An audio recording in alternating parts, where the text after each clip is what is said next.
Hi. അപ്പോൾ ഇന്നത്തെ വീഡിയോയിൽ നമ്മൾ വീട്ടിൽ ഞങ്ങൾ കുറ്റിക്കുരുമുളക് നട്ടിട്ട് നന്നായിട്ട് കായ്ച്ചു കേട്ടോ. ഇതിപ്പോൾ ആദ്യത്തെ വർഷമാണ് നമുക്ക് കായ്ച്ച് കിട്ടുന്നത്. ഒരു 7-8 തിരിയാണ് നമുക്ക് കിട്ടിയത് കേട്ടോ. അപ്പോൾ നന്നായിട്ട് കുരുമുളക് കായ്ച്ച് കിട്ടാൻ വേണ്ടിയുള്ള നല്ല ടിപ്സ്, അതായത് ഞാൻ ചെയ്തു കൊടുക്കുന്ന ടിപ്സ് എന്തൊക്കെയാണെന്നാണ് ഇന്നത്തെ വീഡിയോയിൽ പറയുന്നത് കേട്ടോ. അപ്പം ആദ്യമേ തന്നെ നമ്മൾ ഈ കുരുമുളക് ചെടി സാധാരണ നമുക്ക് നഴ്സറിയിൽ നിന്ന് വാങ്ങാം. ഇപ്പോൾ നഴ്സറിയിൽ നിന്ന് നമ്മൾ വാങ്ങുകയാണെങ്കിൽ നമ്മൾ ഒന്നോ രണ്ടോ തിരിയിട്ട നമ്മൾ കുരുമുളകിൻ്റെ തൈ തന്നെ വാങ്ങാൻ ശ്രദ്ധിക്കണം. അപ്പോൾ ഇന്ന് ഞാൻ ചെയ്തത് എന്താണെന്ന് വെച്ചാൽ നമ്മുടെ സാധാരണ നമുക്ക് കിട്ടുന്ന നമ്മുടെ വീട്ടിലുണ്ടായിരുന്ന ഇതേപോലെയുള്ള കുരുമുളക് ചെടിയിൽ നിന്നും ഏകദേശം മുകളിലേക്ക് പോകുന്ന കമ്പ് നോക്കിയിട്ട് ഇതിൽ നിന്ന് എടുക്കുന്നതാണ് കേട്ടോ. അപ്പം ഞാൻ കാണിച്ചു തരാം. അപ്പം അതിൻ്റെ അകത്ത് നമ്മൾ നോക്കുമ്പോൾ ഏകദേശം ഒരു തത്തപ്പച്ച കളറ് അല്ലെങ്കിൽ ഒരു അത്യാവശ്യം മൂപ്പ് ആയ തണ്ടുകൾ നോക്കി വേണം നമ്മൾ എടുക്കാൻ. അതേപോലെ തന്നെ അതിന് ചെറിയ വേരിൻ്റെ അംശം അതിൻ്റെ ഭാഗത്ത് ഉണ്ടെന്നും ഉറപ്പുവരുത്തണം. ആ ഒരു രീതിയിൽ ഇതുണ്ടാവും. ഇതാണ് നമ്മൾ എടുത്തിട്ട് ഇനി കുത്തി വെക്കാൻ വേണ്ടി ഉദ്ദേശിക്കുന്നത് കേട്ടോ. അപ്പം അതിൽ നിന്ന് നമ്മൾ എടുത്തതിന് ശേഷം നമ്മൾ നല്ല രീതിയിൽ അത് ആൻറ്റിസെപ്റ്റിക് കട്ട് ചെയ്യുന്ന കത്തി നമ്മളെപ്പോഴും ഒരു ആൻറ്റിസെപ്റ്റിക് ലോഷനിൽ മുക്കിയിട്ടോ അല്ലെങ്കിൽ എന്തെങ്കിലും സ്പിരിറ്റോ എന്തെങ്കിലും വെച്ച് ക്ലീൻ ചെയ്തതിന് ശേഷം വേണം നമ്മളിത് മുറിച്ചെടുക്കാൻ. ഇത് കണ്ടോ, ഇതിൻ്റെ മുകൾ ഭാഗത്തേക്ക് എടുക്കുന്നുണ്ട്. അപ്പോൾ ആ ഒരു നല്ല വള്ളിയാണ് ഞാൻ കട്ട് ചെയ്തെടുക്കുന്നത് കേട്ടോ. അപ്പോൾ മുകളിലേക്ക് നമ്മൾ കയറുന്ന, അതായത് മുകളിലേക്ക് ഇങ്ങനെ പോകുന്ന രീതിയിലുള്ള കമ്പുകൾ വേണം നമ്മൾ മുറിച്ചെടുക്കാൻ. ഇങ്ങനെ മുറിച്ചെടുത്ത കമ്പ് നമ്മൾ ഓൾറെഡി ഒന്നെങ്കിൽ ഫംഗിസൈഡ് അല്ലെങ്കിൽ എന്തെങ്കിലും ഒരു ഇതിനകത്ത് മുക്കി വെക്കണം. അങ്ങനെയാകുമ്പം പെട്ടെന്ന് അതിൻ്റെ ഫംഗൽ ഇൻഫെക്ഷൻ ഒന്നും വരാതിരിക്കാൻ ശ്രദ്ധിക്കും. ഇനി അതുപോലെ തന്നെ ഇനിയിപ്പോൾ നമ്മൾ ഇതിൻ്റെ തിരിയൊക്കെ ഉണ്ടെങ്കിൽ അതേപോലെ തന്നെ ഇലകളെല്ലാം നമുക്ക് മാറ്റേണ്ടതുണ്ട്. ഏകദേശം 1-2 ഇലകൾ മാത്രം നമ്മൾ അതിൻ്റെ ഏറ്റവും അറ്റത്തായിട്ട് വെച്ചാൽ മതി.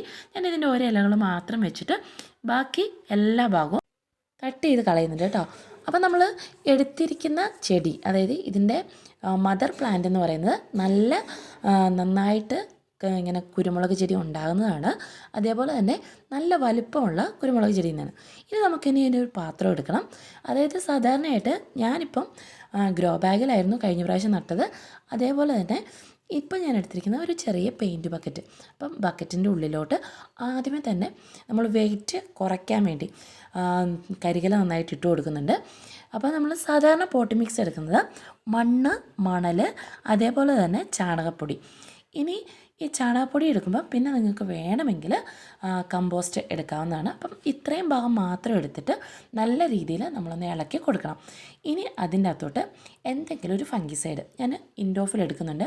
ഇൻഡോഫിൽ ഒരു പാത്രത്തിലോട്ട് കുറച്ച് കലക്കി എടുത്തിട്ട് അത് നന്നായിട്ട് വെള്ളമൊഴിച്ച് കലക്കിയിട്ട് നമുക്കിടാം. ഇല്ലാതെ ഇതിൻ്റെ മുകൾ ഭാഗത്ത് കുറച്ചിട്ട് കൊടുക്കുകയും ചെയ്യാം. അതുകൂടാതെ നമ്മൾ ഇനി എന്താ ചെയ്യേണ്ടതെന്ന് വെച്ചിട്ടുണ്ടെങ്കിൽ ഇത് കുറച്ച് നേരം ഞാൻ നേരത്തെ പറഞ്ഞില്ല, ഒന്ന് ഡിപ്പ് ചെയ്ത് വെക്കണം. ഇനിയിപ്പോൾ വേര് ഇല്ലാത്തതാണെങ്കിൽ നമുക്ക് ഏതെങ്കിലും ഒരു റൂട്ടിംഗ് ഹോർമോണിൽ മുക്കാവുന്നതാണ്. ഇപ്പോൾ വീടുകളിലൊക്കെ ആണെങ്കിൽ സാധാരണയായിട്ട് റൂട്ടിംഗ് ഹോർമോണായിട്ട് ഞാൻ ഉപയോഗിക്കുന്നത് ചിരട്ടയുടെ കരി പൊടിച്ചത്. അത് നന്നായിട്ട് എടുത്ത് അതിന്ന് ഇതിൻ്റെ ഏത് പ്ലാന്റ് ആണെങ്കിലും നമ്മൾ മുറിച്ച് നടന്ന കൊമ്പുകളുടെ അടിഭാഗത്ത് അത് പരട്ടിയിട്ട് നമ്മൾ നട്ടുവെക്കുകയാണ് ചെയ്യുന്നത്. അതിനുശേഷം ഇതേപോലെ കൊമ്പുകൾ മുറിച്ച് വെക്കാം. മുറിച്ച് വെക്കുമ്പോൾ ഒരു 3-4 മുട്ട എന്ന് ഉദ്ദേശിച്ചത് ഓരോരോ ഞെടുപ്പ് ഭാഗമാണ്. അത് ഉള്ള കമ്പുകൾ എടുക്കുക. അതിനുശേഷം ഈ ഫംഗിസൈഡ് കുറച്ച് നമ്മൾ ഇതിൻ്റെ അകത്തോട്ട് ഒഴിച്ചു കൊടുക്കുക. ഇനി എല്ലാവരും ചോദിക്കുന്ന ഒരു കാര്യമാണ് ഇതിന് വളപ്രയോഗം കൊടുക്കേണ്ടത് കേട്ടോ. അപ്പോൾ സാധാരണ ഞാൻ കൊടുക്കുന്നത് എന്താണെന്ന് വെച്ചാൽ ഈ ഒരു ചെറിയ കുപ്പി, ഇതിപ്പോൾ ചെറിയ പോട്ടായതുകൊണ്ടാണ് ചെറിയ കുപ്പി എടുത്തത്.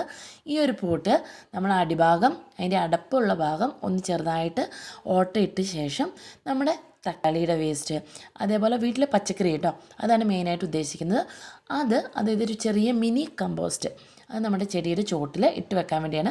അപ്പം ഈ കിട്ടുന്ന വേസ്റ്റുകളെല്ലാം ഈ കുപ്പിയുടെ ഉള്ളിലേക്ക് ഒഴിച്ചു കൊടുത്തതിന് ശേഷം നമ്മൾ ആ കുപ്പിയിൽ ഓരോ ദിവസവും കഞ്ഞിവെള്ളം അല്ലെങ്കിൽ നമുക്ക് വീട്ടിൽ കിട്ടുന്ന കാടിവെള്ളമില്ലേ, അത് കുറച്ച് ഒഴിച്ചു കൊടുക്കുക. ഇനി ഇതിനകത്ത് പുഴുവൊക്കെ വരാതിരിക്കാൻ വേണ്ടി ഈ മുകൾ ഭാഗം ഞാനൊന്ന് കട്ട് ചെയ്ത് കളഞ്ഞിട്ടില്ലായിരുന്നു. ആ കളയാത്ത ഭാഗം നമ്മൾ അടച്ച് വെച്ചതിന് ശേഷം ഒരു ചിരട്ട വെച്ച് അടച്ച് വെക്കുക കേട്ടോ. അത് കഴിഞ്ഞിട്ട് ഇനിയിപ്പോൾ ചിലപ്പോൾ ഈ ചെടിയിൽ അതിപ്പോൾ ഒന്നാമത്തെ വളപ്രയോഗമാണ്. സാധാരണ ചെടിയിൽ ഇതുകൊണ്ട് ഇതിൻ്റെ ഇലകളൊക്കെ ചെറുതായിട്ട് പഴുത്തിരിക്കുന്നതാണ് കാണാം. അങ്ങനെ പഴുത്തിരിക്കുന്ന ഇലകൾക്ക് നമ്മൾ സാധാരണയായിട്ട് ചെയ്യുന്നത് മാസത്തിൽ 1-2 തവണ എപ്സം സാൾട്ട് കലക്കി ഒഴിക്കുകയാണ് ചെയ്യുന്നത് കേട്ടോ. 1 സ്പൂൺ എപ്സം സാൾട്ട് ഏകദേശം 1 ഗ്ലാസ് വെള്ളത്തിൽ ഒഴിക്കുകയാണ് ചെയ്യുന്നത്. ഇനിയിപ്പം എല്ലാവരും ചോദിക്കുന്ന ഒരു കാര്യമാണ്, നമ്മൾ ഇത് ടെറസിലൊക്കെ വെക്കുമ്പോൾ അല്ലെങ്കിൽ വെയിലിൻ്റെ പ്രശ്നം. അപ്പോൾ സാധാരണയായിട്ട് കുരുമുളക് ചെടിക്ക് വെയിൽ അത്യാവശ്യമാണ്. അതുപോലെ തന്നെ നട്ട് ഒരു 15-20 ദിവസം കഴിഞ്ഞതിന് ശേഷം മാത്രം നമ്മൾ വെയിലത്തേക്ക് വെക്കുക. അതിൻ്റെ ഉള്ളിൽ നമ്മൾ വെയിലധികം കൊടുക്കാതിരിക്കുന്നതാണ് നല്ലത്. അതുപോലെ നമ്മൾ വളപ്രയോഗം ചെയ്യുമ്പം നന്നായിട്ട് ചുവടിളക്കി അതിന് ശേഷം മാത്രം വളപ്രയോഗം ചെയ്യുക. ചുവടിളക്കുമ്പം ഒരു കാര്യം ശ്രദ്ധിക്കണം, ഒരു കാരണവശാലും അതിൻ്റെ വേരുകൾക്ക് പൊട്ടാനുള്ള ഇത് ഇടവരുത്തരുത്. പൊട്ടാതെ നല്ല രീതിയിൽ ഒന്ന് ചെറുതായിട്ട് പൊന്തിച്ചിട്ടൊക്കെ നമ്മൾ വളപ്രയോഗങ്ങൾ ചെയ്യാം. അപ്പം ഏകദേശം കാര്യങ്ങൾ ഇതിന് മനസ്സിലായെന്ന് വിചാരിക്കുന്നു. പരാഗണം കൂടുതലായിട്ട് നടക്കുന്നത് ഇതിന് എല്ലാം നന്നായിട്ട് നന കൂടുമ്പോഴാണ്. അപ്പം നന്നായിട്ട് നനച്ച് നല്ല കെയർ കൊടുക്കുകയാണെങ്കിൽ നല്ല രീതിയിൽ നമുക്ക് ഇതുണ്ടാക്കിയെടുക്കാം.